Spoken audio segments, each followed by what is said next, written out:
Tu exagères, c'est juste un mariage, m'a dit ma mère quand je n'ai pas été invité au grand jour de ma propre sœur. Alors, à la place, j'ai réservé un voyage. Quelques jours plus tard, ma famille a commencé à m'appeler et à m'envoyer des messages non-stop. Je restais là, le téléphone en main, relisant le même message pour la 5e fois. Et, je voulais juste te prévenir, la liste des invités est finalisée et on a dû faire des choix difficiles. J'espère que tu comprends. Je t'aime. Des choix difficiles. J'étais pas un cousin éloigné, ni un vieil ami de la famille qu'on n'a pas vu depuis 10 ans. J'étais son frère. Et ma sœur, la même sœur que j'avais soutenue dans chaque crise, chaque rupture, chaque moment de doute, venait de me rayer de la liste comme si j'étais un détail sans importance. Je fixais l'écran, sentant une douleur sourde s'installer dans ma poitrine. J'ai failli rire, me disant que c'était sûrement une erreur. J'ai pris mon téléphone et appelé ma mère. Elle a décroché au bout de la 2e sonnerie, toute joyeuse. « Salut mon chéri, ça va ? Je n'ai pas perdu de temps. Je viens de recevoir un message d'Émilie.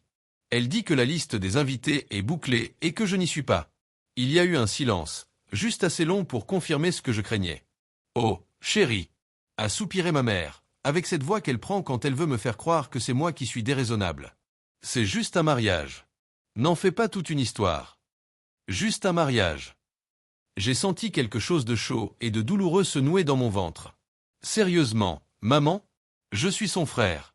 Comment est-ce possible que je ne sois pas invité au mariage de ma propre sœur ? » Elle a poussé ce petit « TSS » qu'elle sort quand elle me prend pour un enfant capricieux. « Ce n'est pas contre toi. Il voulait une petite liste d'invités, c'est tout. » « Maman, je l'ai coupé. Je viens de voir sur l'Instagram d'Émilie qu'elle a invité 150 personnes. » Silence. Puis un petit rire forcé. « Tu sais comment sont les mariages, tout ça coûte cher. Peut-être qu'ils ont pensé que ça ne te dérangerait pas de ne pas venir. » J'ai eu l'impression qu'on me frappait au ventre. Ça ne me dérangerait pas ? Maman, j'ai toujours été là pour Émilie. Je l'ai aidée à déménager 2 fois, j'ai payé la moitié de son loyer quand elle avait perdu son boulot, et c'est moi qui l'ai soutenue après sa dernière rupture. Mais là, on me met de côté pour son grand jour ? Oh, arrête d'être dramatique, a soupiré ma mère. Ce n'est qu'une journée, tu réagis de façon excessive. J'ai eu un rire amer. J'exagère, hein ? Je voyais déjà la suite. J'allais protester, ma mère allait m'ignorer, Émilie m'enverrait une excuse vague et on me demanderait de pardonner et d'oublier, comme toujours. Pas cette fois. Quelque chose s'est brisé en moi. S'il ne voulait pas de moi, très bien, je ne viendrai pas. J'ai raccroché sans un mot de plus et j'ai sorti mon téléphone pour chercher des vols. Si je ne suis pas assez bien pour le mariage d'Émilie, alors je vais partir en vacances, et pas n'importe où. Plus j'y pensais, plus j'étais en colère. J'ai laissé passer beaucoup de choses dans le passé. Les fois où Émilie oubliait mon anniversaire, où elle ne m'appelait que quand elle avait besoin de quelque chose, où maman me demandait toujours d'être compréhensif pendant qu'Émilie faisait ce qu'elle voulait. Mais là, c'était un manque de respect total. Pas question de rester à broyer du noir pendant qu'il ferait la fête sans moi. J'ai allumé mon ordi et commencé à chercher des destinations de rêve. Émilie allait vivre le plus beau jour de sa vie. Moi, j'allais me payer la plus belle semaine de la mienne. En moins d'1 heure, c'était bouclé. Un séjour tout compris dans un hôtel 5 étoiles aux Caraïbes, suite avec vue sur l'océan, spa, plage privée. Le genre de voyage que j'avais toujours trouvé trop extravagant. Mais pas cette fois. J'avais besoin d'un gros changement et de passer un message. Le week-end du mariage, j'étais déjà dans l'avion, en première classe, une coupe de champagne à la main. J'ai posté une photo de mes jambes allongées, verre à la main, avec en légende. On m'a rayé de la liste, mais je crois que je vais m'en sortir. Les réactions sont tombées presque instantanément. Des émojis qui rient, des commentaires de mes cousins. Ma tante, la seule un peu raisonnable, a écrit « Tu as bien fait. Tu aurais dû m'emmener. » La meilleure réaction venait de ma mère. « Où es-tu ?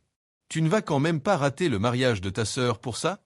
Tu es trop susceptible. » Susceptible ? Je n'avais même pas commencé. Je lui ai renvoyé une photo de la plage. Sable blanc, au bleu limpide, un vrai paysage de carte postale. Ensuite, j'ai éteint mon téléphone. Aucun d'eux ne me ferait culpabiliser, pas cette fois. Pour la première fois depuis longtemps, je me mettais en premier. Et ça faisait un bien fou. Quand je suis arrivé dans ce paradis tropical, j'avais déjà laissé derrière moi toute trace de culpabilité.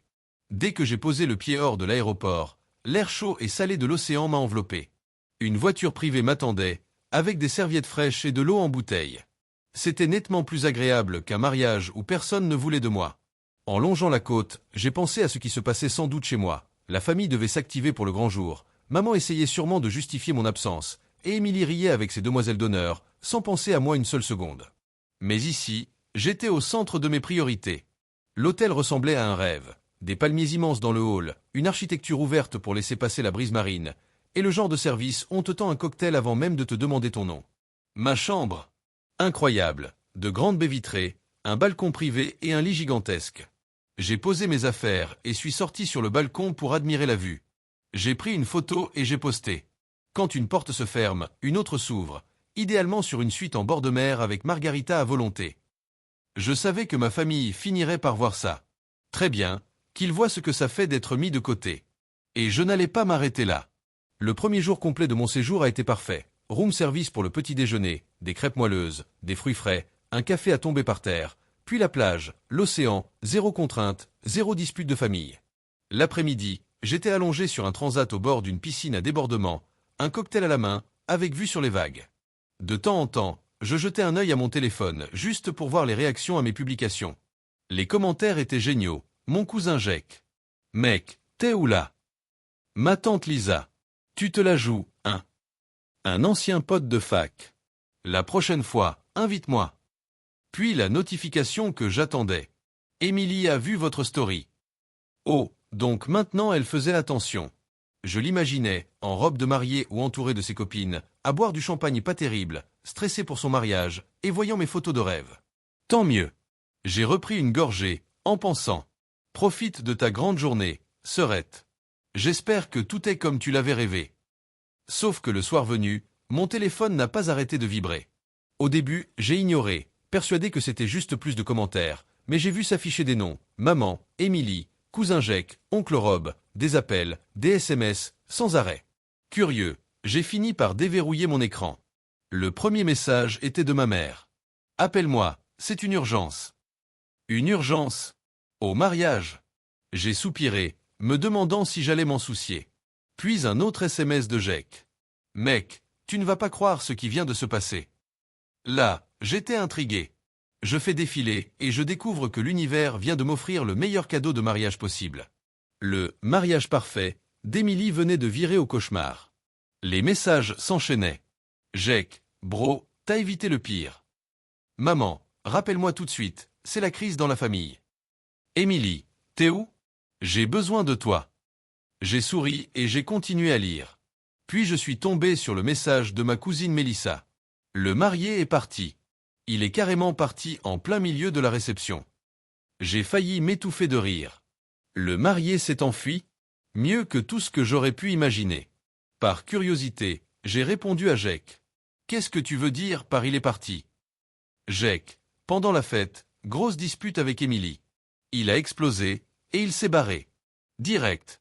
En plus, oncle Rob et papa se sont mis à crier l'un sur l'autre pour je ne sais quelle histoire de réputation. Mamie a pleuré, et la salle a fermé le bar plus tôt. C'est le bazar total. J'étais écroulé de rire. Ma sœur m'avait jeté comme un rien, certaine qu'elle n'avait pas besoin de moi, et maintenant, tout le monde se tournait vers moi en urgence. J'entendais déjà ma mère me dire « Fais quelque chose, Émilie est dévastée ». Non, merci. J'ai lu le message d'Émilie. Réponds à ton téléphone s'il te plaît, j'ai besoin de toi. Ah, maintenant je suis important. J'ai pris une grande inspiration et j'ai tapé ma réponse. Désolé, je suis un peu occupé à profiter de ma réaction exagérée. J'espère que le mariage était sympa. J'ai mis un smiley et j'ai bloqué son numéro. J'ai bloqué aussi celui de ma mère, de Jake, au cas où il voudrait me convaincre de venir. Ensuite, j'ai passé mon téléphone en mode « ne pas déranger ». J'ai commandé un autre verre au barman. Pendant que ma famille se déchirait, j'étais au paradis, et pour une fois, ça ne me faisait ni chaud ni froid. Le lendemain matin, je me suis réveillé au son des vagues, avec la bonne odeur de sel et de fleurs qui entrait par la porte-fenêtre de mon balcon. Je me suis étiré, j'ai bâillé, et j'ai presque oublié le chaos en cours chez moi. Presque. J'ai quand même jeté un coup d'œil à mon téléphone. Même si j'avais bloqué la plupart de ma famille, il y avait plus de 20 appels manqués de numéros inconnus. Quelques messages vocaux avaient réussi à passer. Contre ma meilleure volonté, j'ai écouté le premier. C'était ma mère, affolée. Je ne sais pas à quoi tu joues, mais ce n'est pas le moment de faire un caprice. Ta sœur est effondrée, on a besoin de toi. La famille doit rester soudée. J'ai levé les yeux au ciel et supprimé le message. Le suivant, C'était Émilie, en pleurs. Je ne comprends pas pourquoi tu fais ça. Tu es mon frère, j'ai besoin de toi. Rappelle-moi, s'il te plaît. Supprimer. Le troisième m'a fait éclater de rire. C'était Jake, qui chuchotait, comme s'il se cachait. Mec, maman et tante Lisa prévoient de débarquer chez toi quand tu rentreras. Et mamie dit que le mariage était maudit parce que t'étais pas là. C'est énorme. Celui-là, je l'ai gardé. Je me suis levé, j'ai respiré l'air du large depuis mon balcon. Le soleil commençait à illuminer l'océan d'une couleur dorée. Pendant que chez moi tout le monde s'affolait, moi, je savourais un café en peignoir. Et le plus beau, c'est qu'il ressentait enfin ce que j'avais ressenti quand il m'avait mis de côté, la sensation d'être rejeté, oublié. Une justice poétique. J'ai repris mon téléphone, pris une photo de mon petit déjeuner, crêpes toutes chaudes, fruits frais et un mimosa bien coloré, et j'ai posté. Je commence la journée sans stress. J'espère que tout va bien chez vous. Puis, juste pour m'amuser, j'ai regardé la liste des numéros bloqués, souri en voyant tous les appels manqués, et commandé un autre mimosa. Pas question de les rappeler. Qu'ils se débrouillent. Moi, j'étais en vacances. Vers midi, j'étais dans une cabane privée au bord de la mer, en train de siroter un cocktail avec une ombrelle colorée. Mon téléphone a vibré encore. Cette fois, c'était un message de Mélissa. D'accord, je sais que tu es énervé, et tu as raison. Mais il faut que tu apprennes ce qui s'est passé après le mariage. Appelle-moi, tu vas adorer. Mélissa avait toujours été la seule cousine avec un peu de jugeote. Alors, j'ai fini par la rappeler. Elle a répondu du tac au tac. Oh mon Dieu, tu décroches enfin. Assieds-toi bien, tu vas pas y croire. Je me suis calé dans mon transat, la mer devant moi, un verre frais à la main. Vas-y, je suis prêt. Elle a respiré un grand coup. Donc, après le départ du marié, Émilie a complètement pété les plombs. Pas juste quelques larmes, des cris, des sanglots, elle a même balancé des trucs sur ses demoiselles d'honneur. J'ai souri. Ça ne m'étonne pas. Attends, c'est pas tout, a continué Mélissa, tout excitée. Pendant que tout le monde essayait de la calmer, maman a entendu tante Lisa dire que tout ce bazar ne serait pas arrivé si tu avais été là. J'ai cligné des yeux. Quoi? Ouais, elle disait que toi seul pouvais gérer Émilie quand elle déraille, que tu aurais su parler au marié, calmer la situation, comme d'habitude. J'ai éclaté de rire. Donc, la famille qui m'a exclu du mariage me reproche maintenant de ne pas être venue le sauver. C'est ça, a dit Mélissa. Ta mère a dit que c'était ridicule, elles se sont mises à se crier dessus, puis mamie s'en est mêlée en disant qu'Émilie avait provoqué la malchance en ne t'invitant pas. Elle lui a même balancé. Si tu traitais mieux ta famille, tu ne te retrouverais pas toute seule en robe de mariée. J'étais plié de rire. Waouh, c'est magnifique. Et comme si ça ne suffisait pas, a enchaîné Mélissa, ta mère a essayé d'appeler la famille du marié pour arranger les choses, mais la mère du marié a dit « c'est votre problème, maintenant ». J'ai dû poser mon verre pour ne pas le renverser tellement je riais. J'ai repris mon souffle. Alors, Émilie fait quoi maintenant? Elle pleure toujours, elle blâme tout le monde sauf elle-même. Certains disent qu'elle cherche un plan B pour sauver la fête, mais honnêtement, c'est raté. J'ai hoché la tête, un grand sourire aux lèvres. Tu sais le plus beau. Quoi? C'est que je m'en fiche complètement. Mélissa a explosé de rire. Franchement, je te comprends. Je voulais juste que tu saches que le karma a bien fait son boulot. Oh, je suis ravi de l'apprendre, ai-je répondu, toujours en souriant. Merci, Mélissa. De rien. Profite à fond. Au fait, tu as bien fait de réagir comme ça. J'ai raccroché, plus satisfait que jamais. Ils avaient voulu un mariage sans moi, et à cause de leur propre égoïsme, ils s'étaient retrouvés avec un vrai fiasco. J'ai levé mon verre vers le ciel et j'ai trinqué à la meilleure décision que j'avais jamais prise. Puis j'ai éteint mon téléphone, fermé les yeux et laissé la brise chasser le peu de culpabilité qu'il me restait. Le reste de la journée, je n'ai plus regardé mon téléphone. Le soir, j'ai réservé une croisière au coucher du soleil, profité d'un dîner 5 étoiles au bord de l'eau. Pendant que ma famille ramassait les morceaux d'un mariage raté, moi je savourais le meilleur steak de ma vie. À un moment, je me suis demandé si je devais plaindre Émilie. Puis je me suis souvenu à quelle vitesse elle m'avait mis de côté. J'ai haussé les épaules, bu une gorgée de vin, pris une dernière photo de la vue et posté. Zéro regret. Ensuite, j'ai de nouveau éteint mon téléphone. Qu'il se débrouille. J'en avais fini avec le rôle de celui qui doit toujours tout arranger. Le lendemain, je me suis réveillé plus léger que jamais. Pas de stress, pas de crise familiale dont j'avais la charge. Juste moi, le bruit des vagues, et une journée entière pour profiter. J'ai commandé le petit déjeuner dans ma chambre, et par curiosité, j'ai rallumé mon téléphone. Grosse erreur. Il a aussitôt explosé de notifications. Maman, arrête tes gamineries et appelle-moi. Émilie, je n'arrive pas à croire que tu me fasses ça, tu es tellement égoïste. Maman, ce n'est pas drôle, Émilie est bouleversée, tu t'en fiches. Numéro inconnu, sans doute ma tante, il faut qu'on répare les liens de la famille avant qu'il ne soit trop tard. J'ai secoué la tête, presque impressionné de voir à quelle vitesse il passait des on t'ignore à sauve-nous.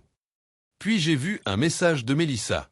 Ok, je sais que tu ne réponds à personne, mais fais gaffe, ta mère veut réunir la famille pour parler de tout ça quand tu rentreras. J'ai explosé de rire. Il pense vraiment que je vais rentrer gentiment. Pas question. J'ai répondu à Mélissa. Merci du tuyau, mais je ne serai pas là. Comment ça? M'a-t-elle tout de suite demandé. Ça veut dire que je prolonge mon séjour. Ils ont voulu me couper de leur vie, eh bien je me coupe d'eux aussi. J'ai presque pu l'imaginer, bouche bée et amusée. Quelques secondes plus tard, elle a répondu. C'est génial. Raconte-moi tout quand tu voudras. Ah. J'ai souri, j'ai ouvert mon ordi, et en quelques clics, j'ai ajouté une semaine de plus à mon voyage. Une semaine de plus loin de la famille, du drame et des réunions de crise. Juste moi, la mer et la tranquillité. Et il ne pouvait rien y faire. Avant de partir à la plage, j'ai envoyé un dernier texto à ma mère et à Émilie. Ah, maintenant vous avez besoin de moi? Désolé, je suis occupé à profiter de mon exagération. Nettoyez votre bazar sans moi. Ensuite, je les ai bloqués pour de bon, j'ai posé mon téléphone, commandé un autre cocktail et j'ai laissé le soleil me réchauffer. Plus de culpabilité, plus de stress, plus de regrets. Juste la paix. Et c'était la meilleure décision de ma vie.